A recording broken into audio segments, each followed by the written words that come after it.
வணக்கம். அதிர்ஷ்டம் தரும் யோகம், குருப்பெயர்ச்சி நல்வாழ்த்துக்கள். நம்ம இந்த தொகுப்பில் குருப்பெயர்ச்சியை பற்றி பார்த்து கொண்டு வருகின்றோம்.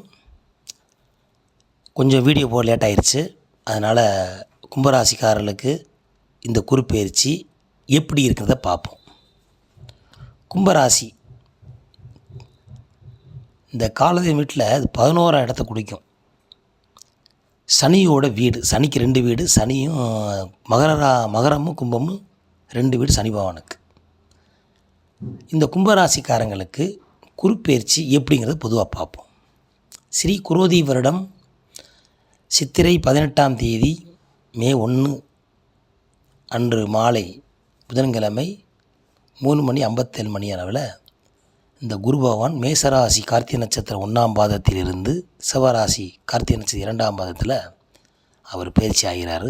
உங்களுக்கு 4ஆம் இடமாக வருகிறார்.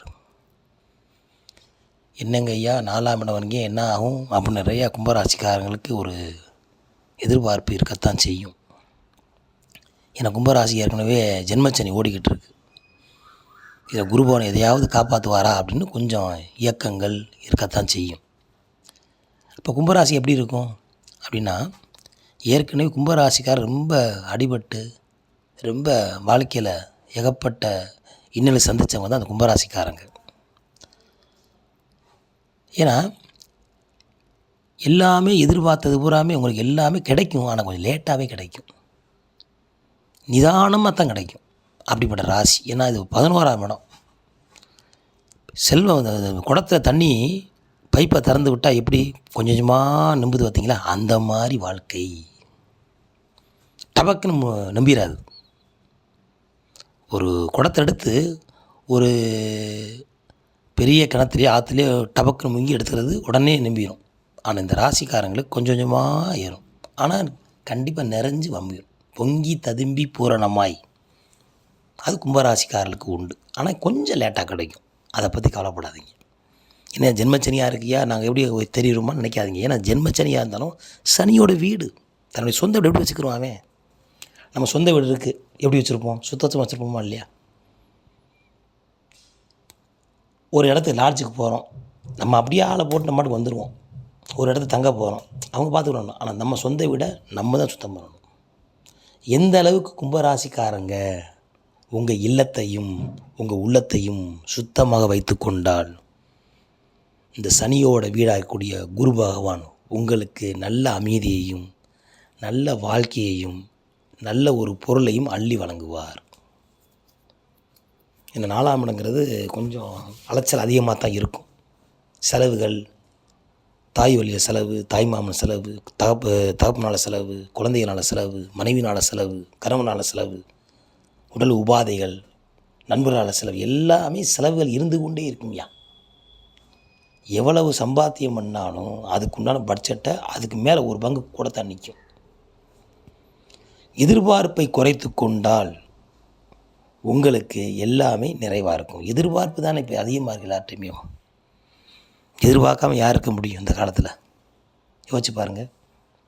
கண்டிப்பான நாளைக்கு நமக்கு உணவு வேணும்னா இன்றைக்கி இந்த தயார் பண்ணணும். வருமானம் தயார் பண்ணால் தான் நாளைக்கு நம்ம உட்காந்து ஆட முடியும். டேங்கில் தண்ணியை மேலே ஏற்றினா தான் நம்ம மாலில் காலையில் எழுந்திரிச்சு குளிக்க முடியும், புழங்க முடியும். சேமிப்பு கண்டிப்பாக இருக்கத்தான் செய்யணும், வேறு வழி கிடையாது. அப்படிப்பட்ட உலகத்தில் பிறந்த முந்தைய காலத்துலலாம் அப்படியே போவாங்க, அப்படியே தண்ணி ஒரு இடத்துல உட்காருவாங்க, போயிட்டே இருப்பாங்க. இப்போ அப்படி கிடையாது. தானாக அவங்கவுங்களுக்கு ஒரு வீடு, அவங்களுக்கு ஒரு வாசல், அவங்களுக்கு ஒரு போர் போட வேண்டியது, கரண்ட்டு எல்லாம் பெருகிருச்சு. தந்தண்டு வீடு 2 பேர் இருப்பாங்க. எதுக்கு? ஆசையில் குறைச்சிக்கணும் மக்கள்லாம். நீ போகிற காலத்துலலாம் இடம் கிடையாது. காட்டுக்குள்ளே போனால் காட்டில் யானைகள்லாம் உள்ளே வந்துடுது. அப்போ என்ன செய்ய முடியும்? எல்லாம் இருக்க தண்ணியை பூரா உறிஞ்சி எடுத்துட்டோம் நம்ம. அப்போ தோப்பு தர இப்படி உண்டாகும், காடு இப்படி உண்டாகும், மழை எப்படி வரும்? இப்போ மக்களுடைய பேர் ஆசைகளை குறைத்து கொள்ள வேண்டும். இருந்தால் கண்டிப்பான முறையிலே இந்த கும்பராசிக்காரங்களுக்கு பொதுவாகவே ஆசைகளை கொஞ்சம் குறைச்சிக்கிட்டிங்கனாலே போதும். இந்த ஜென்மச்சனியிலிருந்தும் நீங்கள் கொஞ்சம் பாதிப்பு இல்லாமல் விளைஞ்சிக்கலாம். அதே மாதிரி குரு பயிற்சி உங்களுக்கு நல்ல அனுபவத்தையும் நல்ல ஒரு நிதானத்தையும் கொடுக்க வர்றாரு. குருனாலே அதுதான். குரு வந்துட்டாலே நிதானம், அன்பு, சிக்கனம், கடைப்பிடிப்பு, எதுலேயுமே கொஞ்சம் முன்னேற்றம் இல்லாமல் பின்னோக்கி வர்றது. முன்னால் போனால் தான் ஏகப்பட்டது, பின்னால் இருந்து பைய போகும். அப்படி நிதானமாக செஞ்சாலே போதும். அதுக்கு தான் சனிக்கு 2.5 வருஷத்துக்கு எடுத்துக்கிறார் ஒரு ராசியிலேருந்து ராசி போகிறதுக்கு. சந்திரன் 2.5 நாள்னா 2.5 வருஷம். எவ்வளோ வித்தியாசம் இருக்கும் பார்த்தீங்களா? அப்போ 2.5 வருஷம் ஒருத்தர் ஒரு ராசியாக எவ்வளோ நிதானமாக போவார்னு பார்த்துக்கோங்க. அந்த நிதானத்தை கடைப்பிடிக்கவங்க தான் இந்த கும்பராசிக்காரங்க. நிதானமாக இருங்க, வெற்றி கண்டிப்பாக உங்களுக்கு உண்டு. உங்களை பார்த்து பயப்படணும், பயப்படனாக்காக ரொம்ப பயப்படணும் இல்லை, அந்த மரியாதை இருக்கணும். மரியாதை பக்தியெலாம் ரொம்ப நீங்கள் எந்த அளவுக்கு அமைதியாக இருக்கிறீங்களோ, எந்த அளவுக்கு அரவணைப்போடு இருக்கீங்களோ, எந்த நிதானமாக இருக்கீங்களோ, உங்கள் வெற்றி உங்களுக்கு நிதானமாக வந்து சேரும். நமக்கு வேகமான வெற்றி வேணாங்க, நிதானம் வரட்டுங்க, பாராமல் வரட்டுங்க, ஒன்றும் அவசரம் இல்லை. எனக்கு ஜென்மச்சனி ஓடிக்கிட்டு இருக்கு. அதனால் இந்த குரு பயிற்சினால் நம்ம கொஞ்சம் குரு உங்களுக்கு ஒரு நிதானத்தை கொடுப்பார். இந்த நிதானத்தை நீங்கள் வச்சுக்கணும். எல்லாத்துலேயும் நிதானம் இருந்தால் அதுவே உங்களுக்கு பெரிய ஆனந்தத்தை அள்ள வழங்க வருகிறார் இந்த குரு பயிற்சி பகவான். குரு பகவான் திருச்செந்தூரும் திருநள்ளாறும் சென்று வாருங்கள், மிக அற்புதமான பலனை அள்ளி வழங்குவார். முதல்ல திருநள்ளாறு, அதற்கப்புறம் திருச்செந்தூர். இந்த கடலில் குளிச்சிட்டாலே நம்மளுடைய தோஷங்களை நீங்கும். எப்பயுமே வருஷத்துக்கு ஒரு முறை கடலில் குளிச்சுட்டு வாங்க, ரொம்ப சிறப்பு.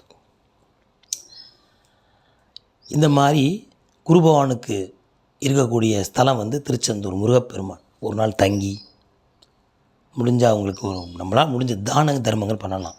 ஊனமுற்றவர்கள் இல்லை பெரியவங்க, அவங்களுக்கு தான தர்மம் பண்ணலாம். தானங்கிறது உணவு தானம் ரொம்ப ரொம்ப முக்கியம். அதுக்கப்புறம் உடை தானம் பண்ணிக்கோங்க. ஒரு நாள் தங்கிக்கோங்க. தங்கி நல்லா வழிபாடு பண்ணிவிட்டு, எவ்வளவோ செலவழிக்கிறோம், எவ்வளவோ போகிறோம், காலத்தை நம்ம தான் உண்டு பண்ணுறோம். உங்களுடைய கடமையை நீங்கள் தான் செதுக்குறீங்க. இல்லைங்க டைமே கிடைக்க மாட்டேங்குதுன்னு சொல்லக்கூடாது. நம்ம வழி தான். நீங்கள் நினச்சா திருச்செந்தூர் போகலாம், நினச்சா தங்க, நினச்சா வரலாம். எல்லாமே உங்களுக்கு இறைவன் படைச்சி கொடுத்துருக்கான். படைக்கப்பட்ட ஆன்மாவுக்கு எல்லாமே உண்டு. நம்ம வழி வகுக்கிறது நம்ம கையில் தான் இருக்குது. அதை இறைவனை வேண்டி ஒரு நாள் தரிசனம் பண்ணிட்டு வாங்க. கும்பராசிக்காரர்கள் துன்பம் நீங்கி இன்பம் பெருக நல்வாழ்த்துக்கள். அதிர்ஷ்டம் தரும் யோகம் உங்களுக்கு குரு பயிற்சியில் நல்ல மாற்றத்தையும் ஏற்றத்தையும் கொடுக்க வேண்டும் என்று பிரார்த்தனை செய்து கொள்கின்றோம். அடுத்த தொகுப்பில் சந்திப்போம். நன்றி, வணக்கம்.